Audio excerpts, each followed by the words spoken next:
Let me you need to unmute your mic. Here. Now you're What back the hell's on. going on here? It's like we just got All started. right, So man. Jimmy here says God, something. Okay, well, we're going to do something here, Jimmy. Good afternoon, Danila Ice. Yeah, that's our Friday snafu, huh? So we yeah. but want to remind everybody Okay. that we start after 3 o'clock after the kids are out of school so that we don't disrupt the bandwidth. So Yep. so You're up. Good afternoon, that's what we're everyone. doing. So Alrighty. the headline says the rent has gone up. So I wanted to kind of tap into that and show you what I'm seeing and show you where I think it's headed. And not that this is the rent channel, but a lot of people rent. So it's interesting. The national statistics. Take a look at this, Pat. So this is showing. This is a month over month change in the national rent index. So you can see that rent was going down right in Q4, and now it's gone up, but it is trending down a little bit.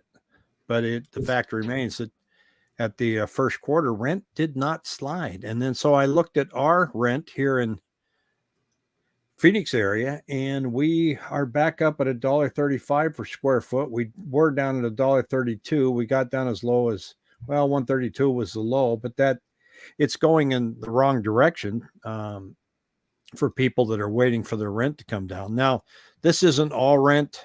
This is rent that's captured on the MLS. So, your large apartment complex down the street's probably got a better rate. But here's what I wanted to look at, and this is nationally. And a lot of lines here, but this line down here, the blue one, and the little, what is that color there? We'll call that peach. Yeah. Those are single family units that are under construction, and that is down. But multifamily is up. These are under construction. So that tells you that, and this is again nationally, and we're seeing that here, I think even on a larger scale in the Phoenix area, that new construction for multifamily units is going through the roof. So that should give us some relief once they're done. They just Yep. kind of roll on one unit at a time. So going back and looking at this increase that we see right here, I think it's just a little blip in the radar, don't you? Yep. And then I look at, go ahead. No, I just see, just in the Phoenix general area, you see, apartment complexes, popping up everywhere. And once again, you go back to the beautiful equation, very simple equation of supply and demand. I mean, they're building because, rent, you think as a contractor, rents are high. Let's build apartment complexes. By the time they get everything online, now they got a glut per se. Yeah, the occupancy rate is still, I think, or the vacancy rate is 7%, which is kind of where we've been averaging. So there hasn't been a huge change in that. This shows our sales price to list ratio actually started going up, in the first quarter here to 97.7%, which means that, 97.7% of home sellers are getting their list price. This doesn't take into consideration, though, any contributions towards your closing cost. But it's an indicator that, it's boding well for sellers out there still. Then the other thing I'm looking here is days of inventory are going down. They certainly climbed up when rates did their hike, right? And now they're headed back down. A little bit of a blip upwards, but they're going down. And then on my 7-day moving average, which I don't have pulled up here, but you can see it down in the bottom here. New listings 3209, new contracts 2820. It's got those Memorial Day numbers, baked into it, which are lower.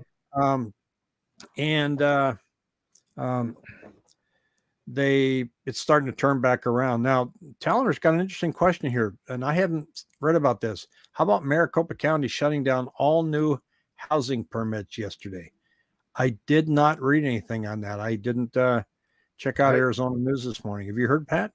No, I was tied up this morning at different things, so last couple of days it was month end, so I really didn't get locked in there. No, that's I mean I not like we know everything. I mean I haven't I have to dig into that. It's interesting, huh? Yeah, Talamar, tell me where your source was so I can look that up. That's very interesting. And then I'm wondering, are they shutting down all? Oh, New York Times article. Okay, I'll do some digging there and see what I can find out. I'm curious, what kind of permits did they shut down? Did they shut down multifamily condos or single family or all of the above? Yeah, Um, I can't. and it was YouTube saying it's a water issue. Um, that's interesting because um, Phoenix has already shown that they have a 100-year supply. So anyway, I'm not going to do a lot of guessing there, but I'm going to figure out. I Thank took a you for shower today. sharing that. You did. Yeah. I haven't showered all week, so but I'm in this trailer by myself. So Pat, looking at rates, I'm a little confused on the employment numbers. They said that employment exceeded their expectations. They were expecting 185,000 new jobs, and we got something like 330,000. Yeah, they got 339,000 in May. Obviously the expectations are like 180, 190,000, but once again, they're going to come out and they'll revise them, next month or whatever. But there's the household survey, the non-farm payroll. So there's just a lot of numbers. I mean, you try to read all these numbers and try to figure it out. I mean, the unemployment went up, unemployment rate went up. Um, average. They said the average hourly earnings were up 0.3% in May, and I mean, the bond market today was flip it to my screen here. Um, we saw. I mean, we had it was down 20 basis points on the open, and it closed down 34 basis points on this 5.5% coupon. The U.S. Treasury was up 10 basis points. You see right here that I mean these are bond prices, so this is actually when they go up, it's positive. We had this downtrend from May 11th to May 20, right after Memorial Day. Well, actually not Memorial Day. Yeah, well, May 26th. So and then we saw some recapture of rates went back down. They went down about quarter to 3/8 of a point in this move. So this one was kind of brutal. Short term is obviously with the debt ceiling. So I mean, the market for being overall, I like to see just step back and I look. It's kind of like you see the news and you try to see how the market reacts to the news and see because you can kind of see the news and like okay, what's going on? Is it really a bad day or it opened up down 20 basis points, it down finished down 34, but it was testing this one resistance level right here. There's a line right here that it got down below and then it popped back up. So some of this resistance, this is I believe a 25-day moving average, but I mean, it wasn't overall a bad day. I mean, like you said, I just when the job reports come out, they actually the problem is that they changed the way based on what Barry had said. They changed the way they um kind of calculate everything. So it's it's a tough number to kind of gauge, because I'm looking at it this way. I mean, the jobs are what kind of jobs are created? Are Well, I don't they? think it doesn't look to me like the bond market's really paying that much attention to the job numbers. Does that sound fair? Yeah, I mean, the Fed. The Fed. I mean, I was listening to Larry Kudlow, and I watched this Fox Business News just to get you try to listen to other people and see what their opinions are, and you try to kind of gather up what you think is going to happen. And he was saying a good point that the Fed they should not be. It's not their job to worry about the unemployment rate. They got to worry about stable prices. And they're so fixated on the jobs gain or jobs losses, it's asinine. I mean, that's not their job to worry about the unemployment rate. Well, More and it jobs. bothers me too that when you're trying to tamp down inflation, um, do we really have to kill jobs to do that? I mean, Yeah, I that's get what that he was we're a saying. debt-driven society, but do we have to say, well, we're just going to have to kill jobs in order to get inflation under control? There, can't we grow out of it? I mean, if Yeah, because I mean that's inflation is a asinine. supply-demand problem, right? It's a supply demand problem. And the bottom line is it's an energy problem. I mean, I still stick with my theory that oil prices We're not drilling enough. We don't have, we got to get oil and gas from everywhere other country. Bottom line is, it's not a political thing. It's a policy thing that if we had oil and gas, energy drives everything. The products have to be delivered. Fertilizers tripled. Farmers, it costs farmers 200 to 300, 400% more to produce stuff. That's where inflation comes from. Eggs, eggs have gone up because the egg farmer, all his stuff has gone up. And if they got, it's not employment. And right, he goes, they're trying to kill jobs to kill it. And it's just their academia just thinking out just inside this box, which is just asinine and stupid, I think, in my end. I mean, you don't have to kill jobs to kill inflation. And once again, it goes back to my theory, good old Pat McMaster's in Chandler, Arizona, that this inflation number, this gauge of 2% is still an antiquated number. It's still an antiquated number. It was a number that was made up 20, 25 years ago. And they're not adjusting for wages, everything. It just, these guys, I mean, I still, it blows my mind. And I know Barry Habib, it blows his mind. And you see these other guys, they're like, everybody that I see on these, these talk radio, these, they're pretty smart guys. They just say, 9 out of 10 of them, they're like the Federal Reserve, they're a bunch of crackpots. Well, their language changed a little bit more this week too, because they're I mean, they get on the phone and go, let's use this word now. So instead of pause, they're saying skip.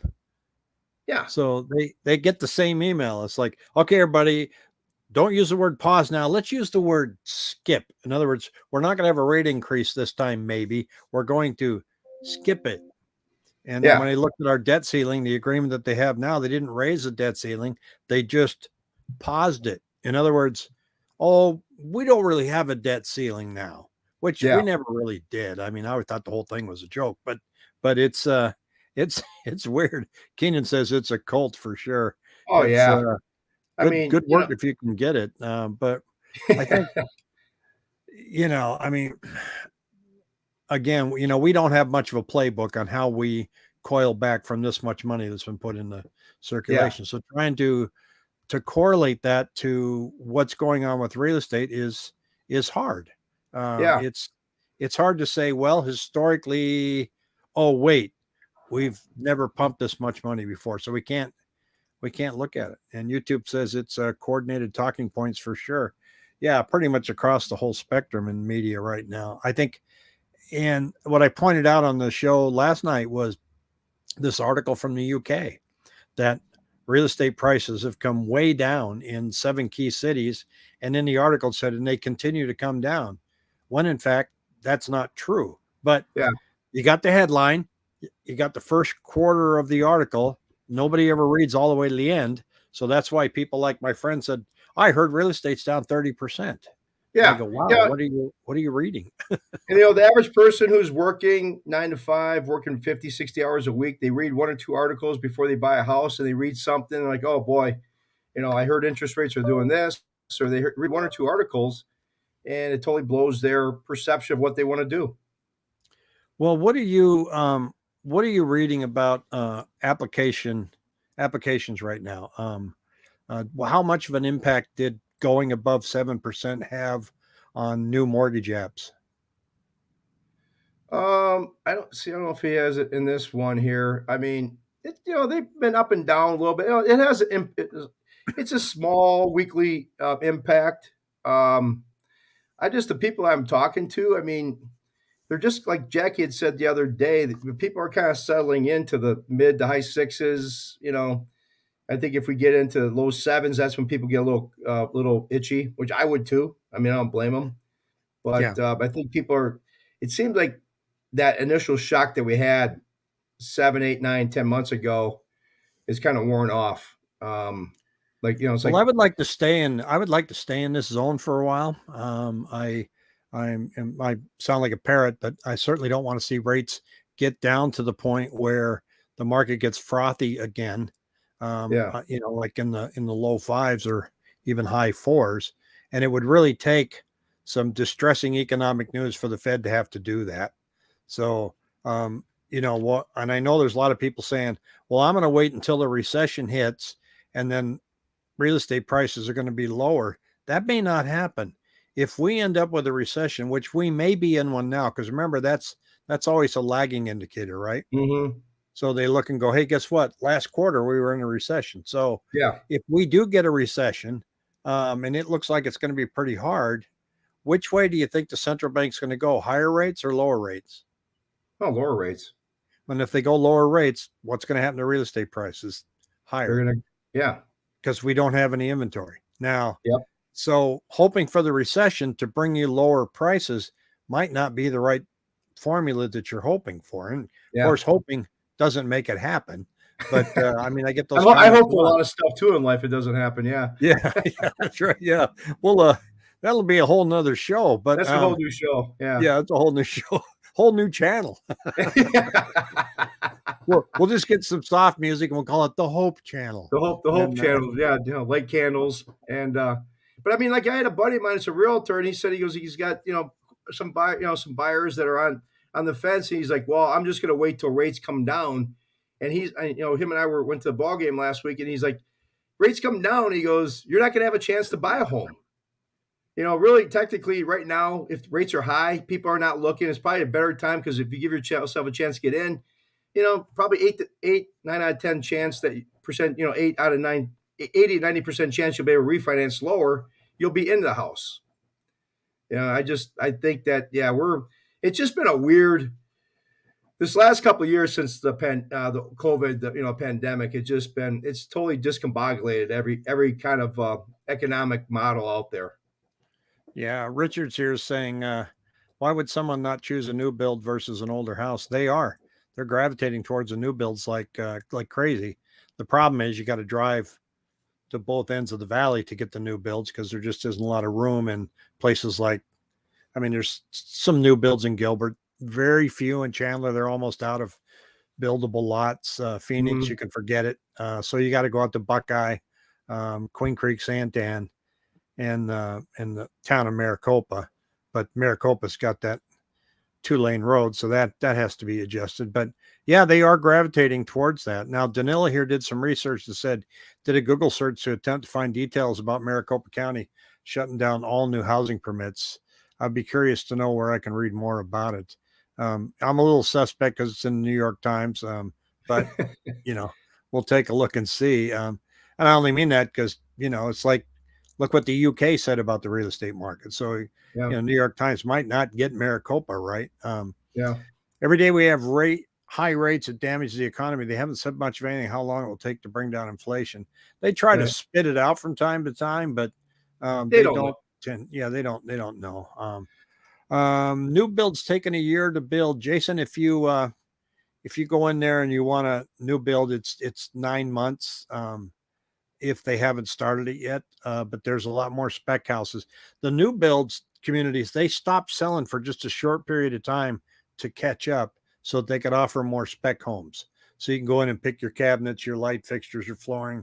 And so there's, you can get into a new build 45 days. Yeah. So why would shutting down new permits affect housing prices? There went your supply. You won't have an increase in supply. Oh, how would shutting affect? Yeah. No supply. YouTube offered type in Arizona water build, and don't forget Levine. Yeah, Levine it's going like crazy out there. And I like Levine. Mechanic dude brings up a good. I've always been there's been a soft spot in my heart for Levine. It's there's some land down there. They're building off the 202, and there's still. I went golfing in Aguila, and there's still some open land up there. But some of those areas are kind of intriguing because you're not that far from downtown.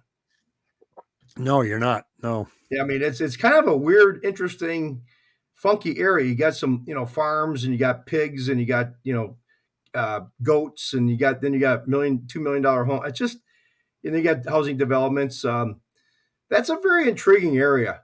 I don't know why that area of town didn't develop at the same pace that other parts of the valley did. Yeah, because I mean, hell, it takes you only like you could literally, it's a 10-minute, 15-minute drive into downtown. Yeah. Well, going back about inventory, and I mean, just take a look at this. This is where we're at, right? just a little bit of flattening right now as we get into the summer, but inventory's kind of starting to come up because sales have once again dipped. Mm-hmm. But um, if you're not building any more homes, this chart has nowhere to go but down. So, Mm-hmm. we'll see what happens there. So Keenan says, because it's the hood. Back in the day, It's, it was yeah, it was definitely there were some. I mean, you're probably you're probably fortunate not to ever hear a gunshot every night. It weren't those weren't firecrackers. Those are gunshots. But you know, I think it's definitely changing though.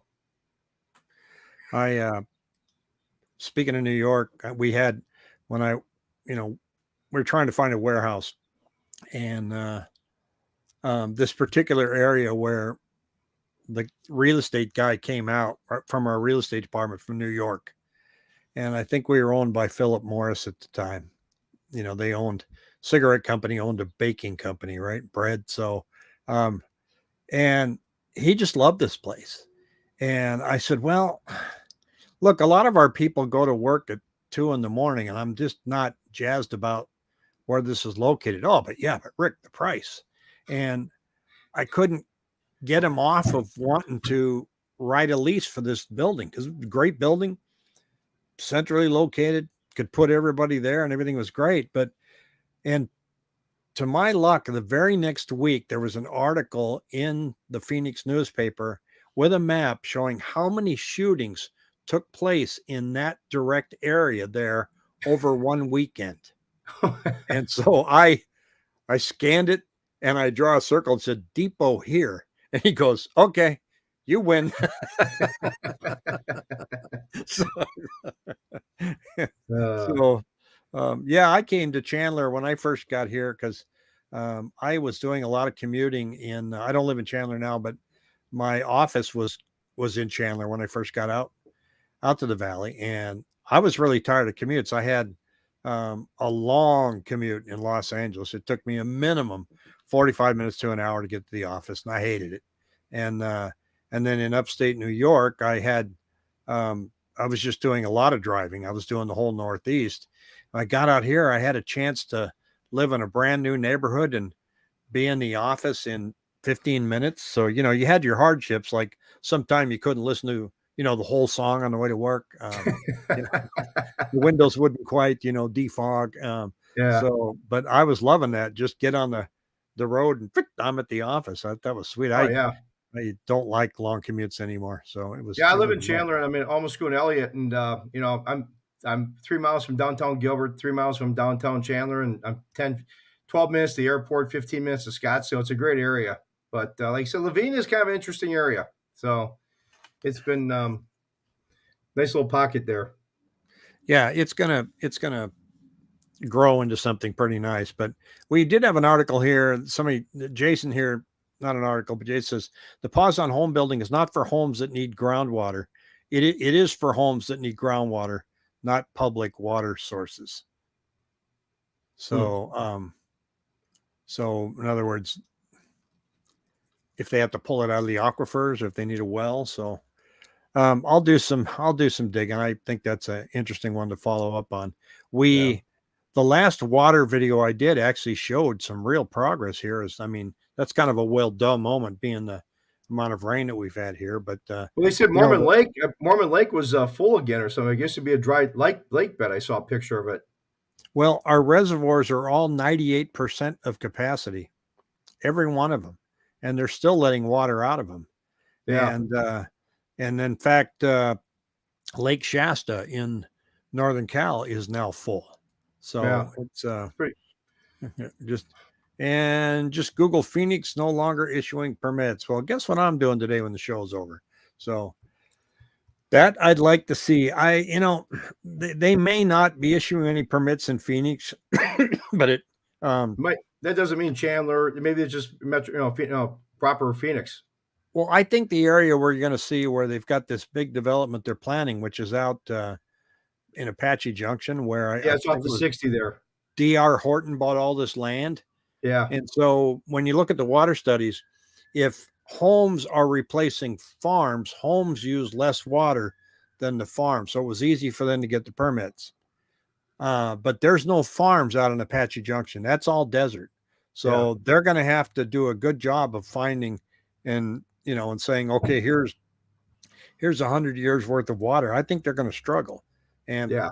DR Horton wasn't going to develop the whole thing. They bought all this state trust land and they're going to divvy it up.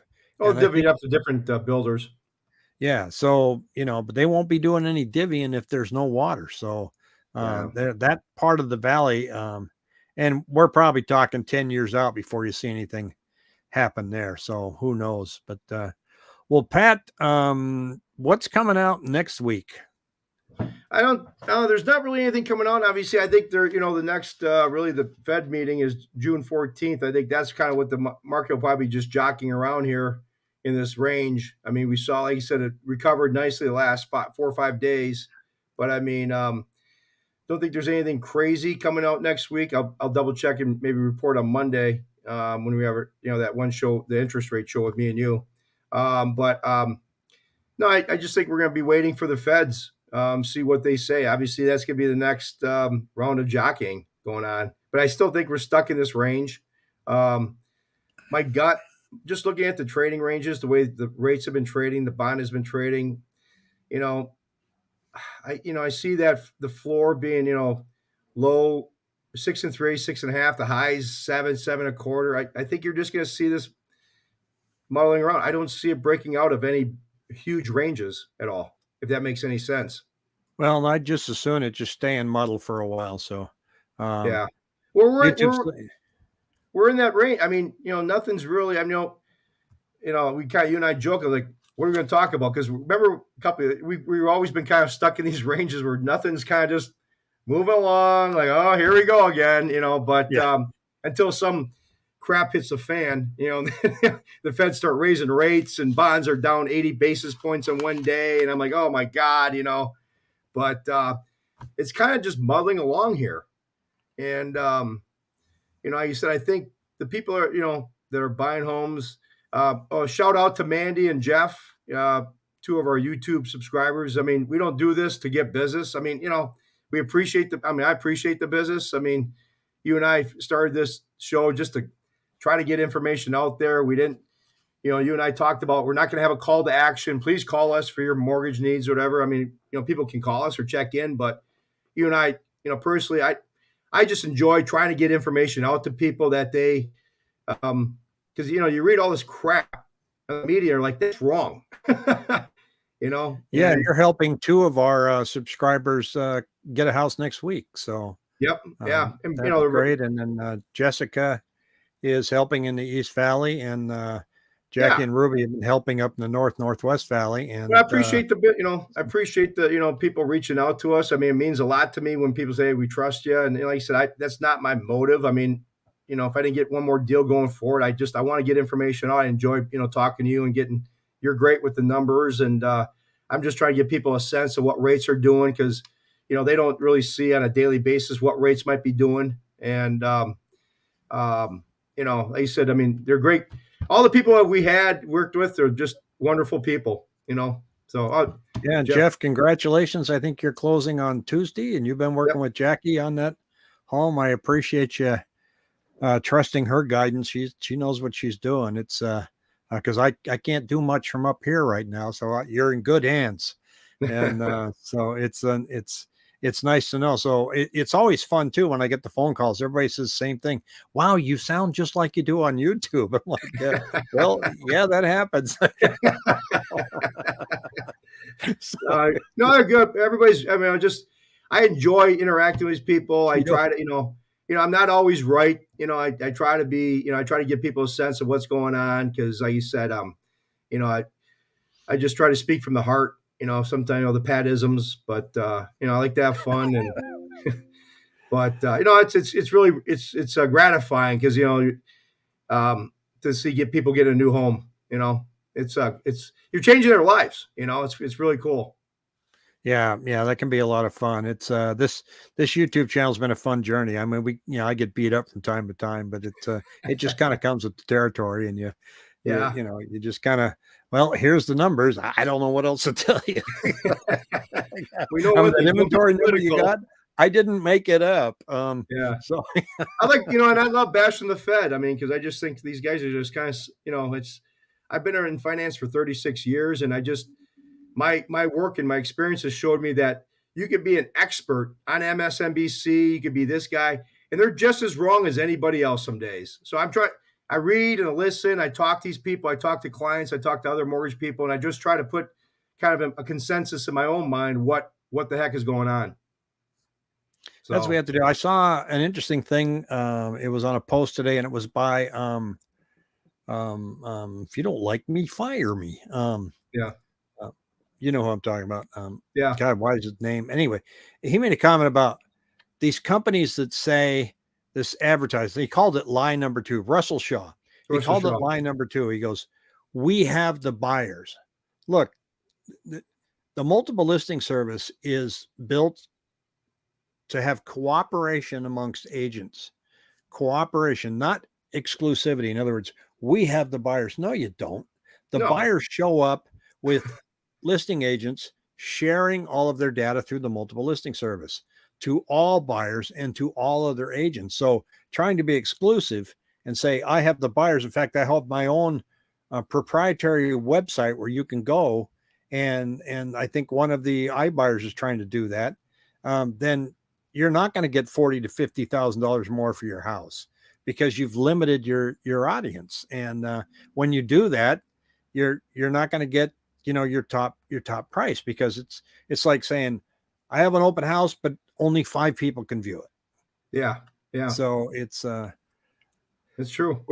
we have a question here before we head out. Do you think investors are building apartment buildings because they foresee a future where people won't be able to afford to buy a home place like Gilbert and renting their only option? It's That, why they're building them is just simply we're sitting at a vacancy rate of 7%, and they make money building them. How long they see out, and see whether or not they want to build it.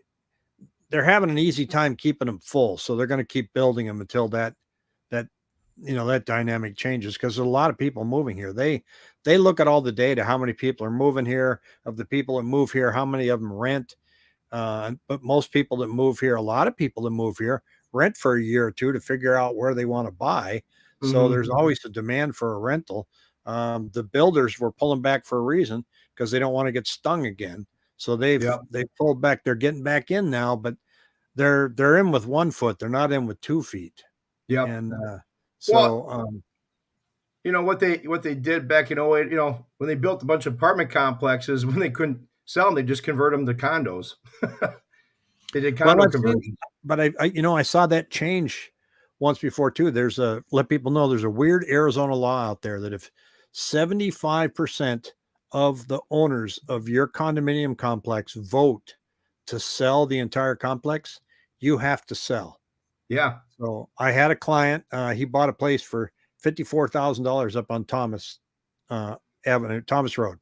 And he had his son in there while his son was going to finishing up his graduate degree. And then they got this letter saying that they have an offer price for their place, and it was like $74,000.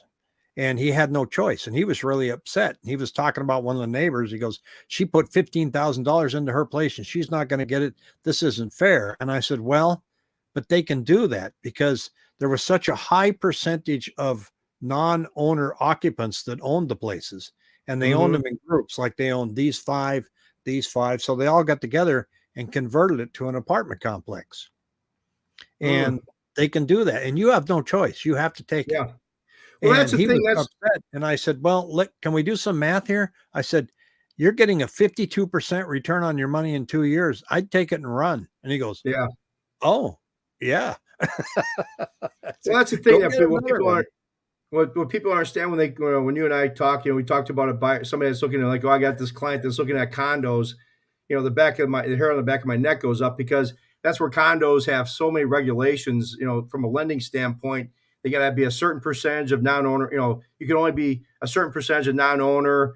It's got to be, there's a list, a myriad list of regulations on, they call them warrantable condos that the Fannie Mae, Freddie Mac will endorse.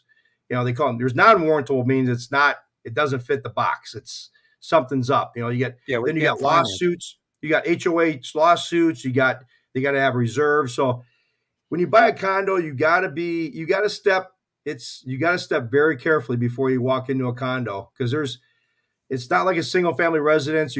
You're amongst one of obviously 80 to 100 other units, and that really gets funky. Yeah, and don't expect to close in 30 days. If you do, you're just lucky. You can, but you got to, but the problem is, I know we're getting off topic here, which the train's going another way, it sounds like, but, um, you know, you know, you get these, the problem is you get to HOA, we got to get a condo questionnaire. You send it in right away, but the condo, you got Susie who puts this on her desk. Susie, receptionist, puts it on her desk, and it's no hurry to her.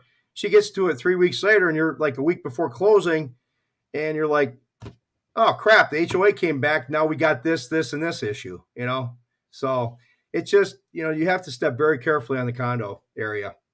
Yeah, So, sometimes, unfortunately, there's no sense of urgency on the other end. So no. well, right. Let's thank our millions and millions of viewers, and thank you for tuning in, even though I'm on the road. Sometimes you may have noticed there's a little bit of buffering going on in the afternoon because I'm using a Starlink. In the afternoons, they get more traffic, and so sometimes the connection gets a little bit wonky. But I think we pulled it off today. And a reminder: we are having a guest on our show, Barry Habib. We are going to record an interview with him on June 19th. So send us your questions that you'd like us to ask Barry. Where should they send them? Yeah, it's going to be a half-hour interview. So where they should send them? Send them to rick@rickhelps.com. Okay. So, and I will pull them up and answer them. So got a couple more quick comments on here. YouTube, thanks a million. You betcha. And Dylan, thanks, Rick. Enjoy your week. Going to. I get to go. I got my shellfish license yesterday, so we're going to go out and we're going to dig butter clams. You ever dug butter clams, Pat? I'm from Wisconsin. What do you think? No. Yeah, no. So the tide is going to be very, very low. And so when that happens, you just go out with a shovel and you dig them, and you put them in I've seen those. Yeah. Steamer clams. Oh man, am I going to eat good Sunday night? So I've already had my fill of shrimp. So now we're moving on to something else. So yeah. Well, just remember, shrimp causes gout, so just keep in mind. So, all right. Oh, okay. What about halibut? Yeah, I don't know. Who knows? All right, Pat. Have a super weekend. Take care of everybody. You bet. Bye.